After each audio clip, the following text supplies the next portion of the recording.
And it's a pleasure to be here and talk about this underground research facility that's one of a kind actually in the world. So I'm very pleased to be able to present to this group on it.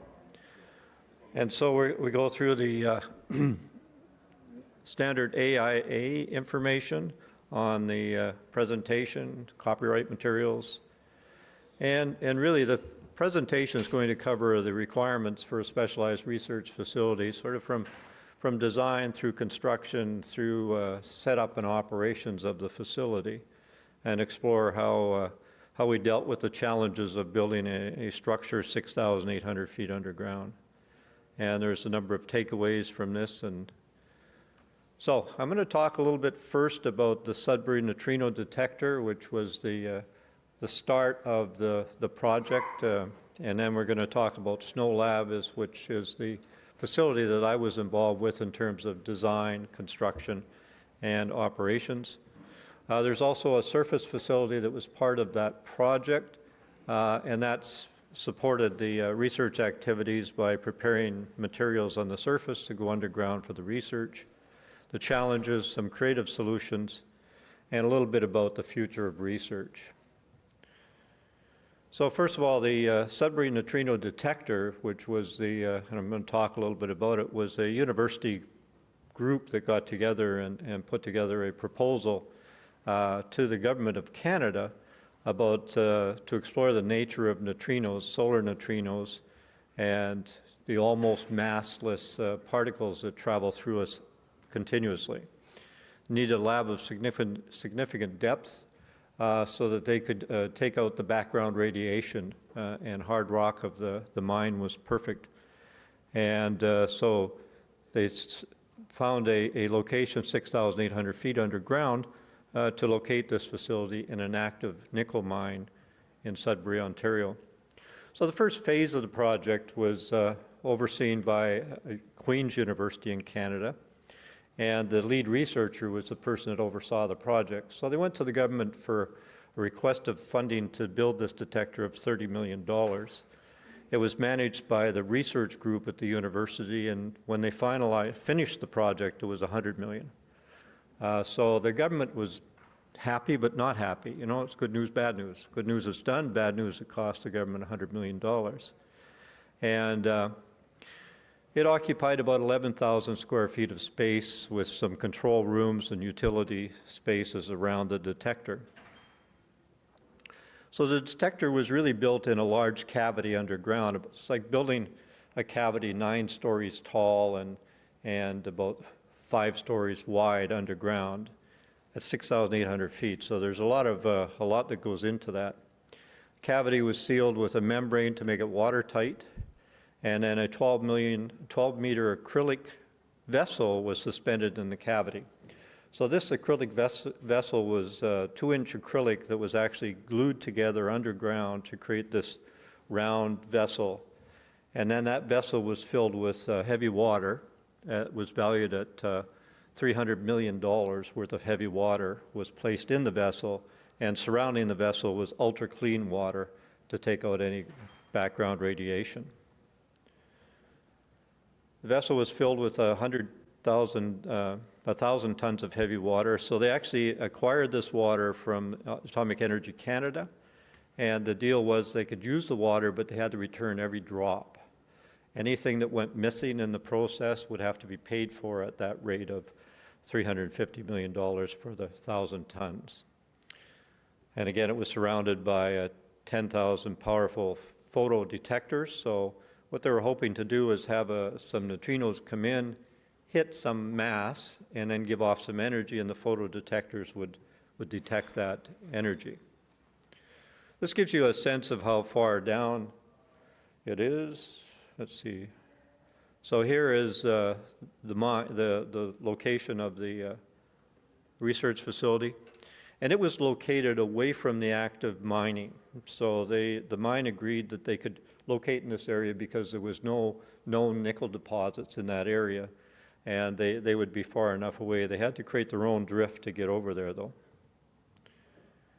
So this gives you a sense of what we were. So the detector is this one in the lower left-hand corner, my left-hand corner, And then the snow lab is what I'll talk about in the other area. So this is the facility they were working out of with the detector. It was very small. They were like butler buildings that were kind of put together. So that's where they based their research. They created their research testing devices and kept them clean and took them underground. When we came in, they said they needed a real research facility, so we had designed and built this facility that you see here, much more like a university facility for research. And we had a number of areas, number of clean room areas where they would prepare the research instruments, and they had a rail line that they would actually take it over and go down underground. So when you go underground, you're a miner. You had to dress like a miner. You had to have all the safety devices that a miner would have. And so you would get into the mining gear to go underground, and you'd go down in what they called the cage. So it's a metal box, and it was a double-decker, like a double-decker bus, metal box, and you often went down just jammed in there with all these miners to go up and down. But this device was the only way to get materials in and out of that mine. So it was quite ideal. And when you got to the level, they advertised that this is the home of the Sudbury Neutrino Observatory. They were quite proud of that. And then when you arrived in a location just like this. So there was a rail line that served the mine, and so there was like the group had to buy a diesel engine, and they bought some rail cars, and so all their materials would go down this rail line to get to the lab. So it's not a very clean environment. And once they got to the lab site, this was the sort of area that they came to. You can see the metal box there is it's a box that was sealed airtight so they could bring clean instruments down into the mine and into the research lab. And then when you got into the original facility, this was kind of what you saw. They created the walls. All the walls were created by blasting rock out. So instead of building a structure, you're excavating a structure. And then they would shotcrete the walls to create the surfaces like a drywall interior. What they didn't do this time is they didn't smooth out the shotcrete, so there were all sorts of little pockets of potential dirt collection. So that was one thing they learned in creating the detector.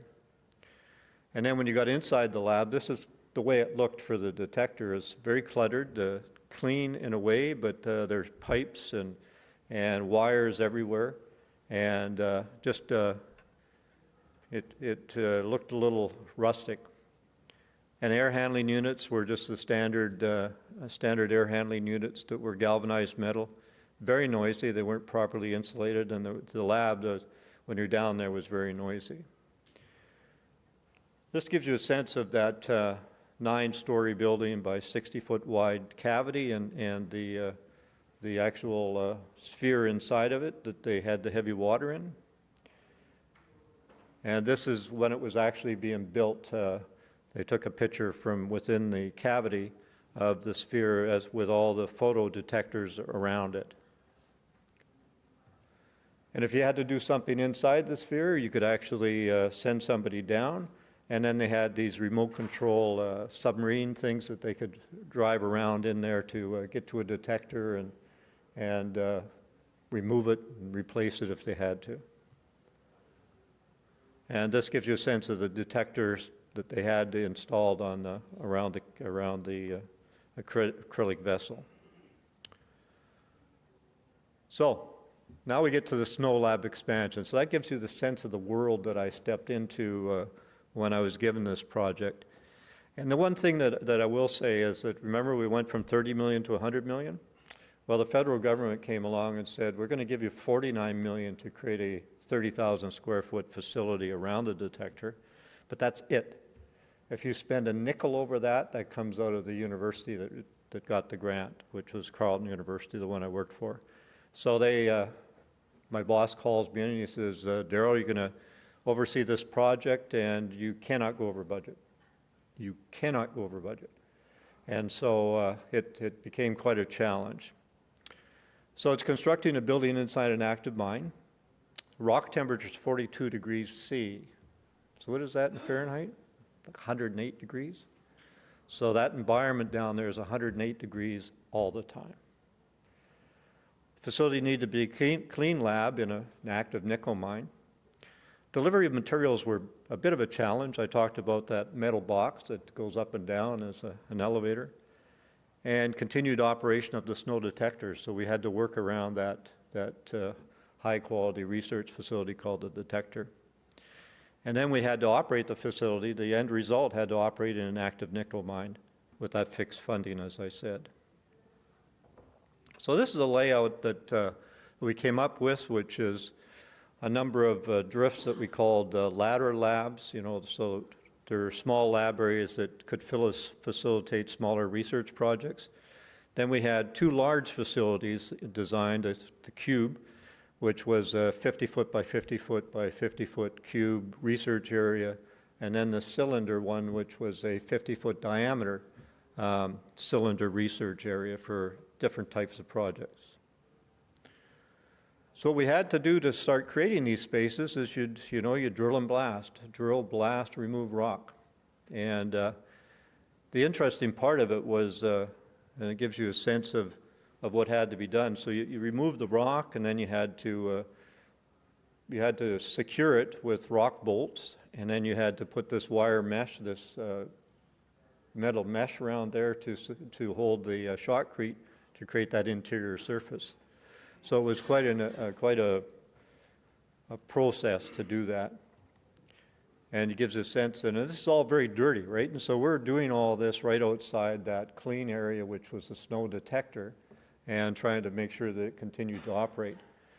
And give you a sense of this. So this one's sort of shot from the bottom of that 50-foot cylinder research space, and you can see up top the people. That's how far up they were in terms of the space that had to be created.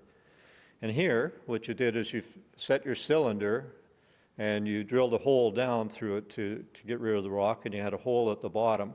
So you'd blast, dump the rock down this chute, so to speak, take it out at the bottom, and keep going down, down, down until you get the cylinder finished. So geotechnical things are important when you're building a building. Well, geotechnical, sort of in the opposite direction, is that we were trying to understand the stability of that hard rock down there. So we had a lot of geotechnical work done, trying to understand if there's any fault lines, and if there's fault lines, how would we handle those fault lines as we continue the construction. And this gives you a sense of that bottom of that cylinder where the rock would come down and then it would be removed. So we had all this rock, right? We're in a mine, and in the mining industry, what they do is when they take the rock, they take the ore out, they take the rock out, the ore goes up in one sort of lift device, the rock goes up out another one. But that's expensive, and they were going to charge us a lot of money. So what we did is we bought a rock crusher, and so we crushed as much of this rock as we could and gave it back to the mine as bedding for the drifts, so that what they do is use the crushed rock over the rough blasting, and then they have a road bed that's workable. And then we had to hire specialized equipment to bore the holes that we needed, first of all in the rock removal process to get the rock down through that cylinder and through the cube hull, and then also for ventilation shafts, because we had to have the ventilation shafts feed us air into our area. And it gives you a sense of the magnitude of the boring devices that we had to have. And out of the end of it, we'd have some shafts bored, that, roughly speaking, like this. We also had to buy some equipment. So what happened is that we bought some mining equipment to allow us to remove the rock, and so I, as the owner, purchased the equipment, and then at the end of the project, we tried to sell it. So now we started to fit up our lab and construction, and this gives you a sense of what is the new arrival point at the outside of the research facilities. So it's much more organized. Again, you see the rail cars with the sealed boxes on them that bring in the research equipment. And right above that is the fresh air handling unit. So imagine fresh air. I mean, we're used to fresh air at ground level, which is actually outside air. For this one, the fresh air is the mining fresh air. So what they do in a mine is they put big exhaust fans on a shaft, and then they have other shafts that they bring the air down in. So they exhaust it and suck the air in from the surface as the fresh air. So we tapped into one of those shafts to get air for our lab, and all the air that fed into the lab went through this air handling unit. Once you got into the lab, you come into a space that was relatively clean, not totally clean because you're still dirty, you still have the mine gear on, and then you had to change from your mine gear, shower, change into lab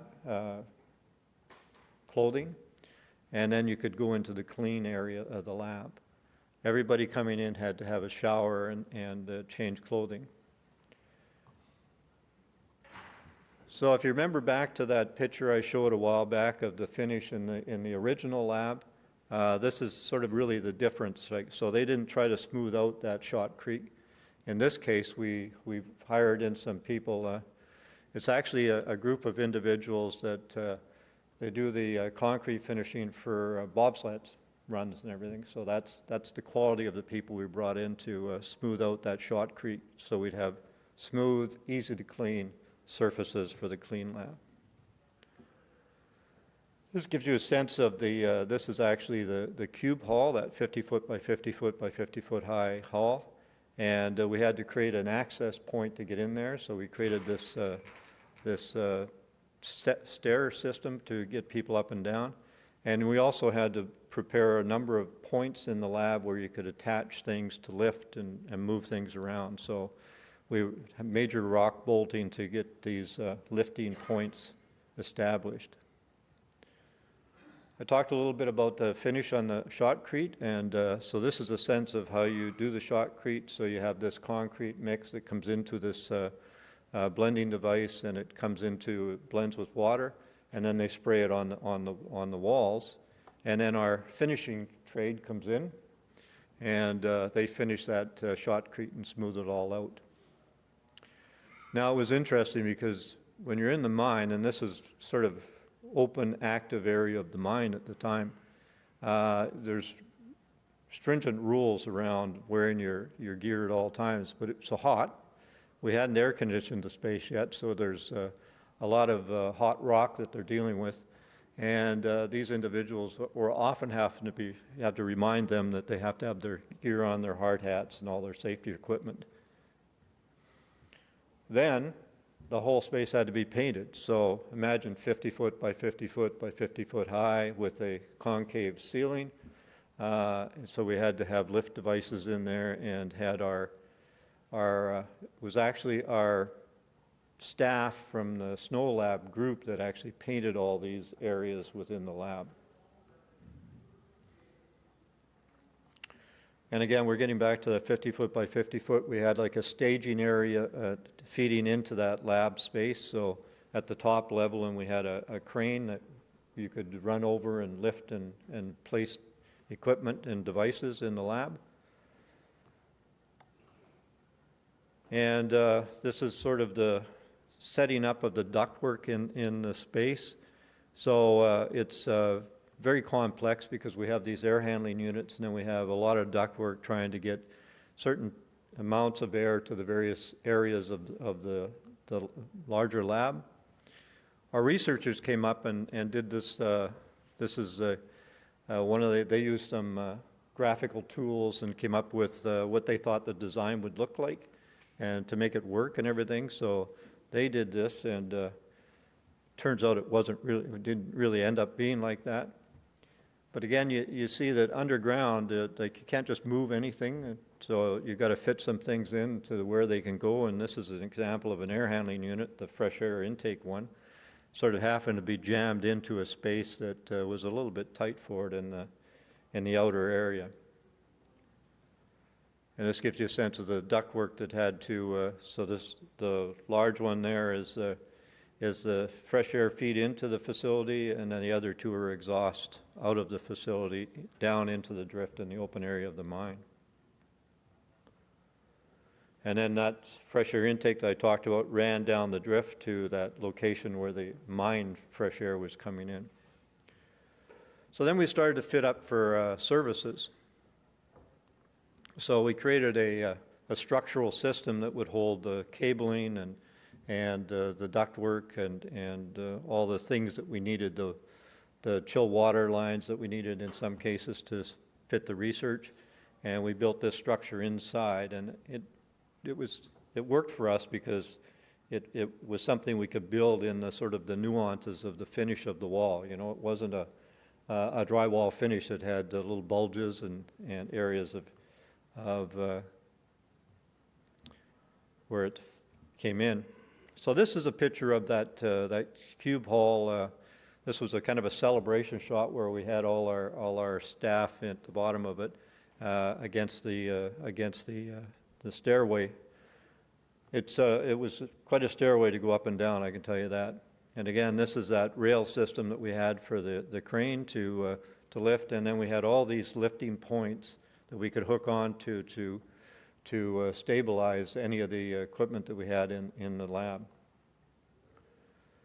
And then we had I showed you a picture at the beginning of how rough it was coming into the original facility. Well, this is that area. We had to finish it because now it's inside the clean lab.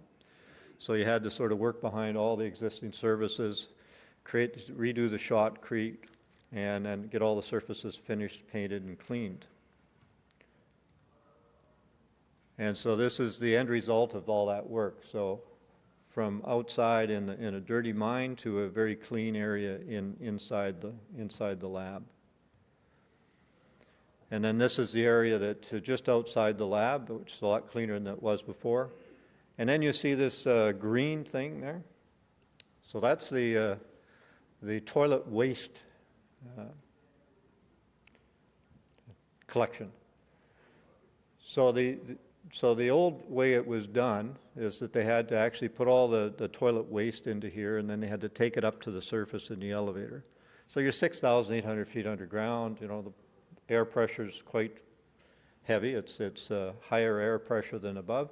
So when they took it up in the elevator, it would let some gases out. Mine didn't like that. They really didn't like that. So they suggested when we built the new facility, because there'd be a lot more waste coming out of there, that we should do something about that. And so we did. And this is a picture of our waste treatment plant. So we actually bought, installed, and set up a waste treatment plant. The interesting thing about this is that it actually, you learn a lot about waste treatment when you're doing these things. You had to feed it dog food to make it work properly. So it's one of these things that, so all the water that came out of this plant was considered gray water and could just be pumped to the surface with the rest of the water that they used in the mine.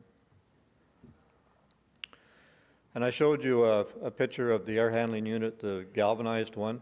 So we felt that these air handling units, number one, should be cleanable, and they should be quiet within them because they're sitting in the research area. Like there's no mechanical room separated from the research area. So we found these systems that were powder coated, painted, and were clean and could actually come down in modules that we could put together, just kind of screw together, and they were absolutely quiet. You'd walk by this thing, and unless you looked at the magna helix, you didn't know it was running. So that they were quite happy with it, and very easy to clean. All the surfaces were easy to clean. And then in sort of the central area, we had to have two air handlings, so we created a raised area for one of the air handling units, and then created all the ductwork that connected the supply and the exhaust and return. And so you can get a sense of the finishes in here. Like this is a high-level clean lab in a, as I said, an active nickel mine. So I'll give you the power of the expo, ASHRAE's expo, is that we're struggling with how we get all this ductwork installed down there. And I was at the expo and I was talking to some of these fabric ductwork people and found out they do have products for clean labs. And so the researchers had a whole bunch of criteria about any product that came down. So They asked for all the chemical composition of these fabrics, and we sent it to them. They analyzed it and said, yes, we can work with that. So most of the ductwork in there is actually a fabric ductwork.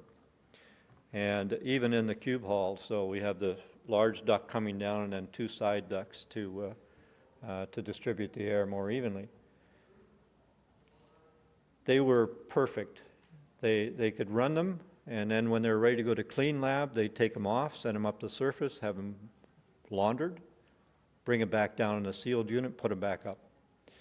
They gave air distribution that was kind of even throughout the entire length, and you didn't have any air movement, but you had temperature control within those areas. It was, for this application, it was absolutely bang on. And then I talked about that air handling unit, and that's a picture of the stairway to get up to the air handling unit. So there were some anomalies, right? You're underground in a mine, so you're kind of working with 2 worlds, right? One is sort of for a university, it's industrial building construction, and for the mine, it's mining rules, right? So in some cases, you had to do some really foolish things, and this is one where we got low voltage wiring to a thermostat, and it had to be in this heavy duty conduit infrastructure. Again, I talked about 108 degrees Fahrenheit temperature, so we needed a chiller plant because this lab had to be cooled all the time. And so what they do in the mine, it's that movement of ventilation air through that kind of keeps it cool enough that miners don't, it's still warm, but it keeps it cool enough the miners can work. But when you're working in that lab and you're only having enough air for ventilation, you need to be able to cool it. So we created a chiller plant outside of the lab, and we had basically 5 chiller units that could be staged to provide cooling to the lab. And they exchanged their air they exchanged their heat with the exhaust air from the mine. So that heat would go up and out through the exhaust air system. So the original operation of the detector was some pneumatic controls, PLCs, noisy air handlers, and lots of cluttered wiring. And so for us, we wanted to look, again, this is a building inside a mine, so I felt that we could do, and we were able to implement a cost-effective universal design, look at the long-term operation of the facility using more traditional controls, and replace the unnecessary pneumatic controls to improve comfort and ease of maintenance. So we ended up with a standard building automation system, and that you saw the thermostat for it a little while back, and that really made a difference in terms of the operability and the programming of the systems, the air handling units and the exhaust air systems. So we were challenged by mine installation standards, blasting in the mine, I'll get to that in a minute, counterintuitive programming, equipment size, how do we get the equipment down there that we need down there, does it come apart, how do we move it down, and high amount of network activity. So there was a fiber optic link up through the shaft to the building up on the ground, but there's a lot of activity on the network. So really we had an air supply strategy for the underground. So we had research labs and we had sort of a standard air supply. But then when they were blasting, what we had to do is boost up the pressure in the labs to kind of push back on any of the pressure from the blasting. And so we had another system so to bump it up. So the regular one normal would be like 680 CFM, and then it would bump up to 2,000 when they're scheduling some blasting, so that we could protect the lab from the doors being blown off. And so the air handling units were sort of typical air handling units, but they only had cooling. And then if you need to temper it at all, you use the return air to temper the temperature. But fundamentally, it was pretty much cooling all the time. And the HEPA filtration was done at the air handling units inside the lab. The one outside the lab, the fresh air one, had carbon filter, Purafil filter, 3 levels of filtration for particulate to deliver the air into the lab. And so air handling controls were fairly traditional, right, with the exception of that emergency boost to the air system. So it's, like I said, cooling coils and a bypass for the return air. So the new lab controls were standardized Ethernet backbone, zone control, and the fiber link to the surface, as I said. Operation and maintenance largely controlled above ground, and high-resolution monitoring of mine gases. That was feeding into the fresh air to the lab, and we created that clean room environment. So the building automation had to control the pressure of the labs, had to control temperature, humidity, and the gas levels H2S, NO2, CO, and CO2, and also monitor the equipment performance and manage the electrical usage. So the mine allowed the research group to use one sort of transformer service, and it was limited in capacity, so we had to manage whatever went on there to sort of stay within the capacity of that transformer. And it also had to do alarms. The other thing that was important to the researcher is having data on how the space was, temperature, humidity of the space on an ongoing basis, because that sometimes impacts the research going on in the facility. So there was the sort of data collection and analytics that came along with it. So this would be a typical building automation panel. I showed you the one before with all the wires all over the place, but this is the sort of new methodology in the research facility. And then they could monitor everything from a standard PC. So the commissioning challenges were really the systems had to operate in an active mine, so we needed commissioning on the equipment itself and then the interaction of that emergency response with the air handling units. We had to commission the sensors, the gas sensors that were outside of the lab to understand what the mine was sending us. We had to create a Class 2000 clean room operation, so that had to be commissioned, tested, and verified. The waste disposal system had to be set up and operated. And again, I talked about the dog food that had to be fed into it to have it work properly. And achieving consistent lab temperature and humidity. So again, I said the researchers require this consistent lab temperature and humidity, and so that was a major issue. And the ventilation system set up to pressurize labs during blast events. And I can say one thing is that one time, it's interesting, so we said we put the lab away from the mining operations, but as the price of nickel went up, they came back into an area very close to the lab because there was still some nickel deposits left that were not viable before, but now with the increased price of nickel at that time, they had to come back in, and they were doing blasting a lot closer than we ever thought, and they blew one set of doors right off.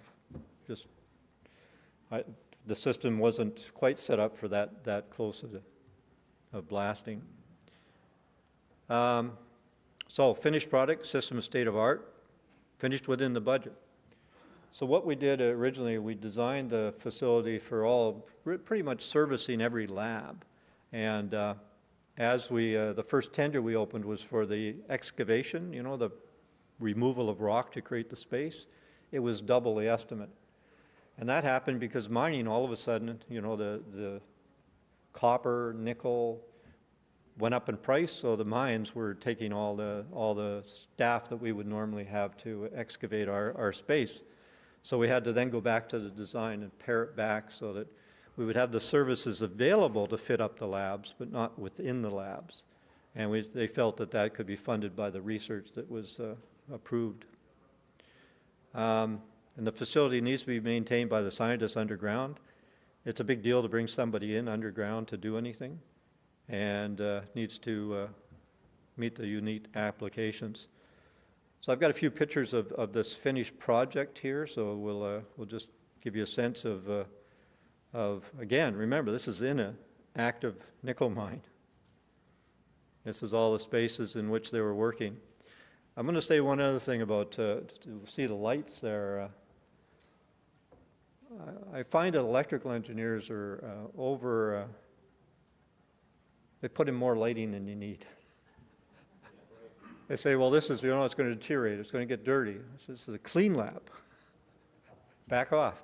So we had the lighting in there was a lot brighter than it actually needed to be, but lessons learned. And then we had some areas where they had actually a chemistry lab, so we had to set up a fume hood and have that exhausted properly into that mine exhaust.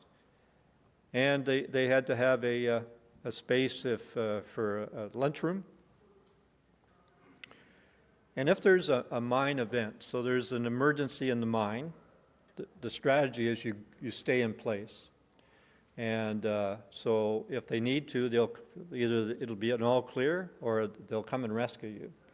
So this area here, this lunchroom, had compressed air supplied to it, sort of outside of the regular air, so that you could stay in there and survive during a mine event. And so this was set up to do that. And it's interesting. So then they started setting up for research. So this gives you a sense of the equipment they're setting up in there. So the original detector was for understanding solar neutrinos, fundamentally from our sun. And they actually got results from that. The head scientist that oversaw that research won a Nobel Prize in physics in that detector lab. Is where he did it.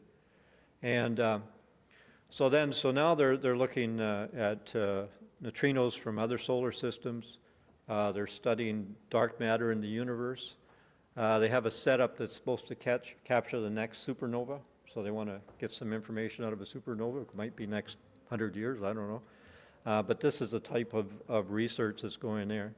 So it's primarily particle physics, but there are other research projects that in other areas that being underground, away from background radiation, may be an asset to that research. So they receive research, the operations group receives research proposals on a regular basis, and they evaluate their contribution and what they would contribute to the research facility, but also to the knowledge, and make decisions on what research can actually come into this lab. So it's the deepest, largest research facility in the world still today, deepest and largest. It's not necessarily the deepest and it's not the largest, but if you put the two together, it is right up there. And this is just, I'll give you a picture of the complexity of what's being fit up in those labs, right? They're creating these mini detectors, they're creating all sorts of research equipment in there to fundamentally study the universe. And it's another one where they've got all sorts of data collection instrumentation and all set up and running. And this is a picture of that rectangular hall that's getting fit up for some of the research projects. And this is sort of the end result of that fit up that was undergoing. So these again are two separate research activities, detectors of one kind or another that are in there. And this is a picture of that detector that's in that larger cylinder, a sort of dark colored one.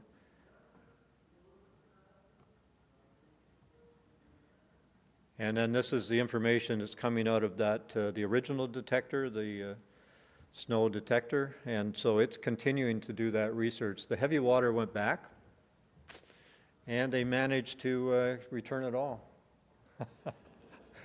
They were really worried about that because, I mean, you could have a little leak somewhere, and once it gets out of that container, it's gone.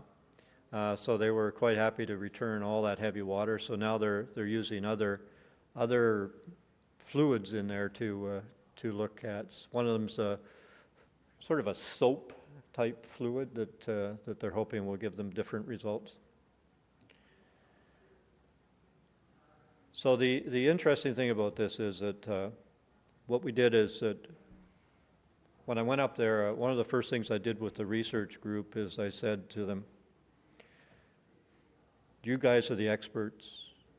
I'm responsible for this project, and I'm the only guy in this room that can make a decision related to budget. I work for you, but the buck stops here because we're going to build this on budget, under budget. And the head researcher, the guy that won the Nobel Prize, came up to me and said, Darryl, we needed you last time. And so he was quite happy to have somebody else take the responsibility of making decisions that will keep us within the budget. And so it all worked out. And so the first thing we did was hire a project management company. And we were looking for a company that has mining experience, because you've got to deal with the mine to get all the materials down there, and you had to deal with the mine in terms of operations through the construction. Remember I talked about the cage, the metal box? Well, all the material had to come down in that, one of those two levels of the box, or hung from underneath the cage. Now, the mining operation did not like hanging things from the bottom of the cage because there's too many issues. If it breaks free, and it could damage the elevator rails and all sorts of things. So we tried to limit everything from being that way. You saw that we had a lot of round ductwork. So what we did is that we had the ductwork company bring the equipment underground, and they brought sheet metal in, and they created the spiral round ductwork underground. There was a lot of accommodations that we had to do in terms of how we approached the project to allow us to actually get it built effectively. So we hired a project management company, and then working with the project management company, we hired a design group, and then we contracted out the pieces of it to 3 different contractors. One, the excavation, the other one, the major fit up, and then the other one, the building automation system. So it was an experience of a lifetime. I was fortunate enough to be in a position to do it, and I spent a lot of time on a plane back and forth between Ottawa and Sudbury. And the main airline that flies from Ottawa to Sudbury is called Bearskin Airlines. So you're in this little plane, and sometimes if it's a little foggy in Sudbury, you just go somewhere else. And that was the life that I lived for a while there. So that's the story of the Sudbury Neutrino Lab, and I think we did have commissioning agents, but the final cleaning of the lab was done by the researchers. And to give you a sense of it, in the detector one, they actually had, in some of the larger ducts, they had somebody crawl inside to clean the inside of the ductwork. And then they made holes to clean the smaller ductwork. They were cleaning it with a toothbrush. That's how clean the ductwork had to be. So when it came to this one, and the fabric ductwork was like a blessing to them, right? They had to deal with some of the larger ductwork, but most of the longest runs were fabric.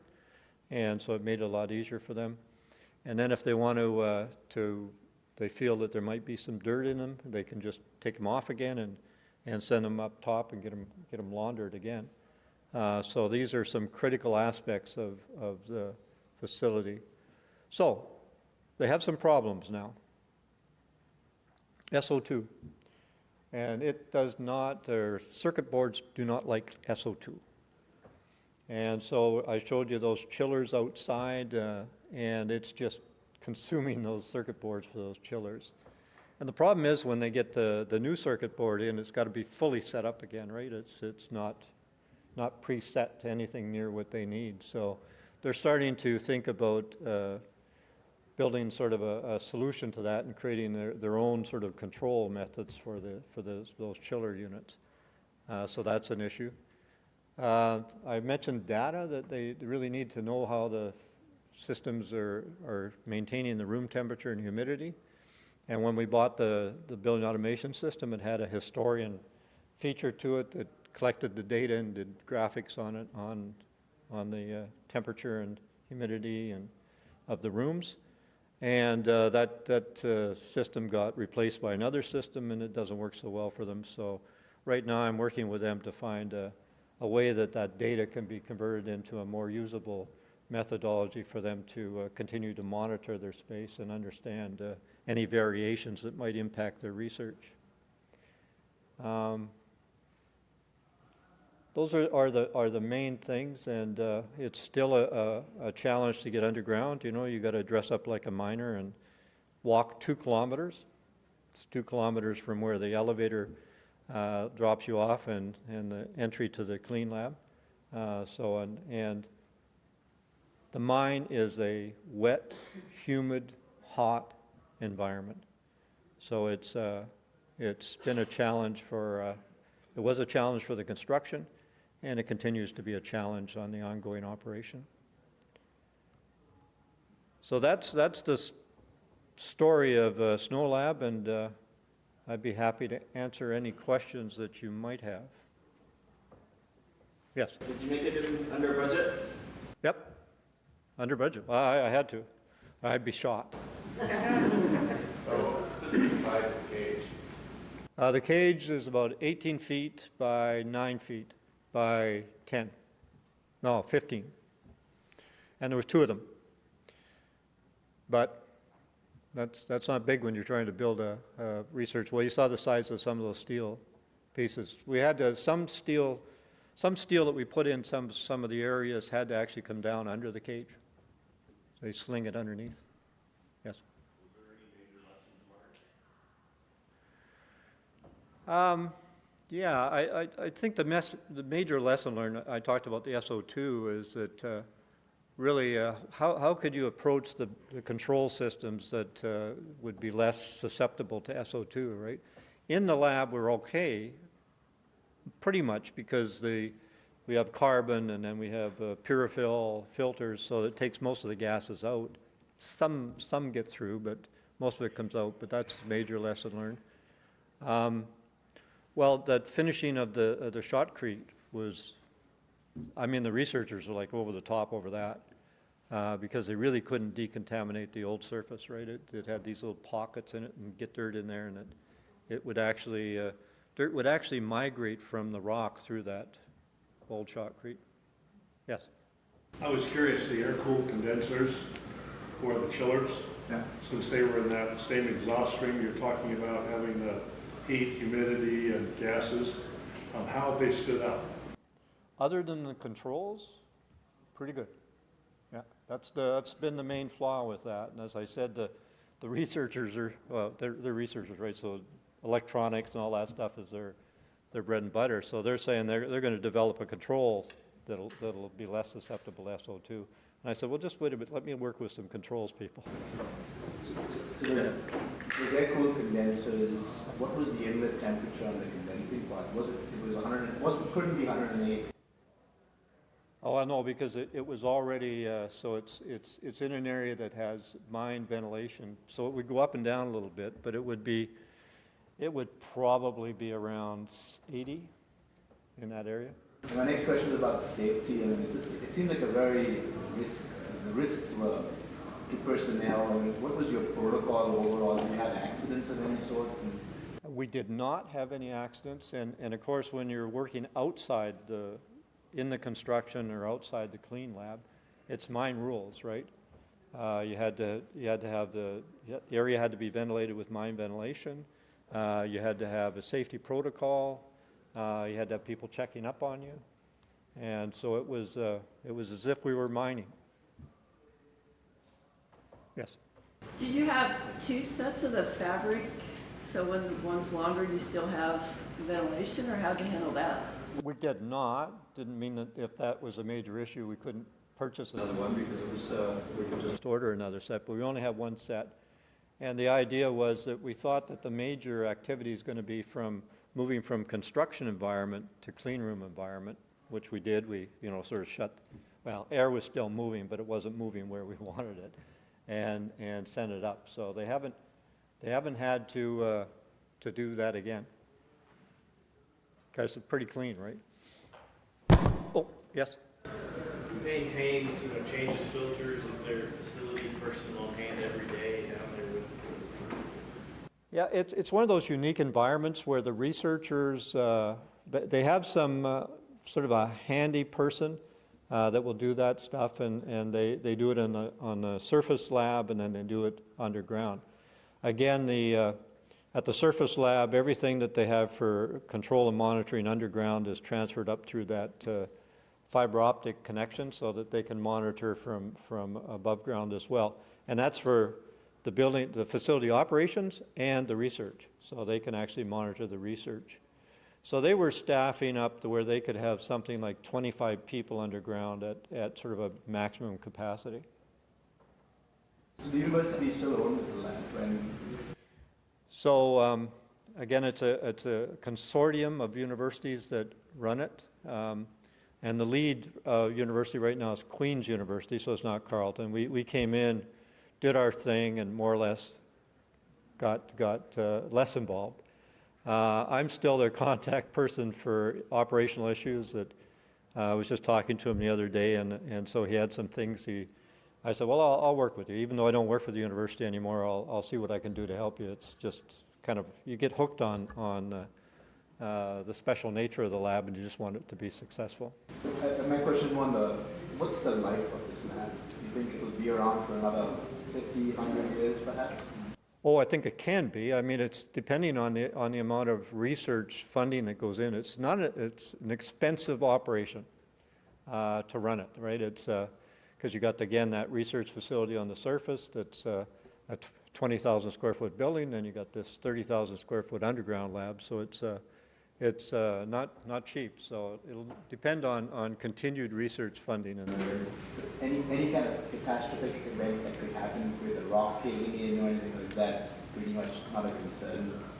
Well, I said we had talked about geotechnical, and in our geotechnical, we found what we believe was a fault line that could be a problem.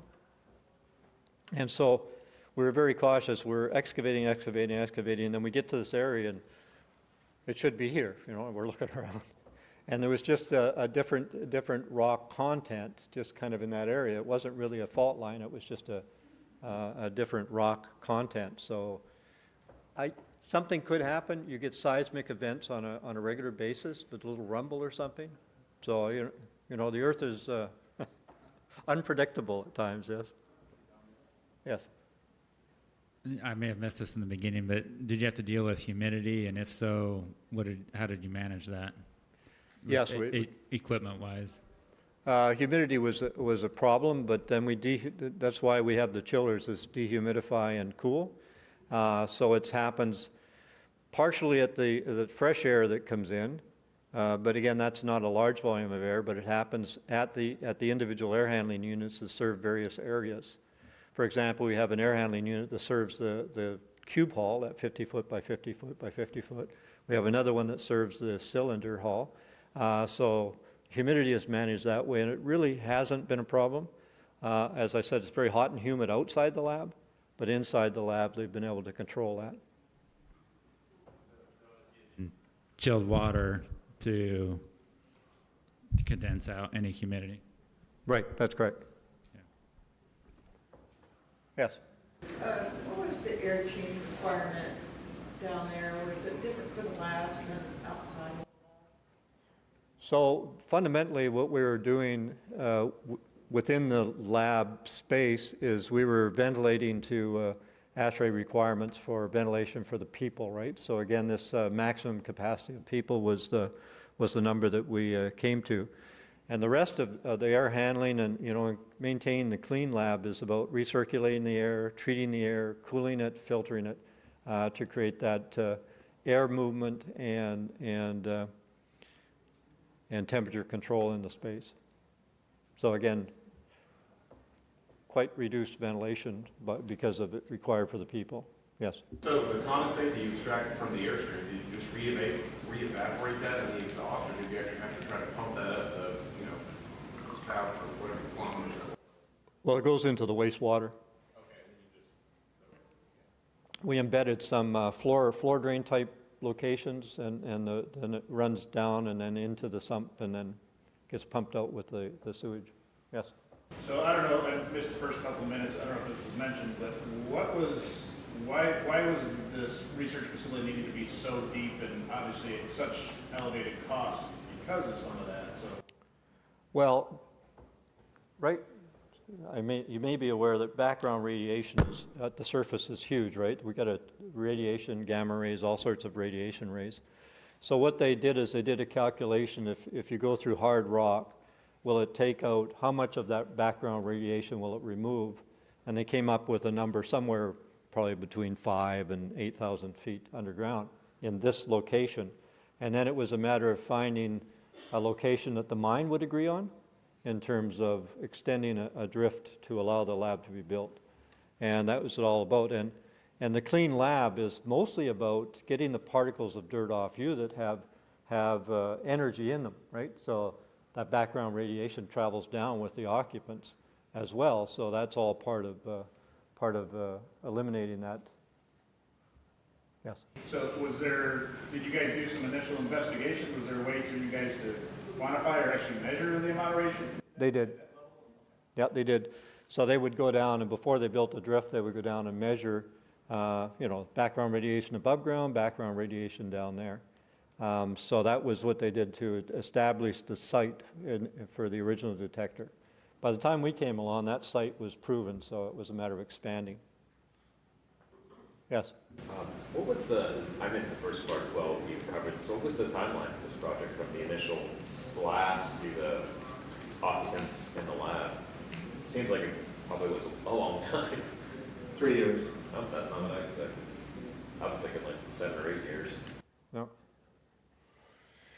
No, and they had to move along their research as well. Another question somewhere? Yep. Did your commissioning firm spend a lot of time down at the equipment testing it, or were they up at the computer upstairs? Oh no, they had to spend time underground. Everybody involved spent some time underground, right? Which meant once you're testing the final product, you're in a clean lab environment. So you come in as a miner and end up as a clean lab staff member. Do I see another hand? No? Okay. Well, thank you, and hope you enjoyed it.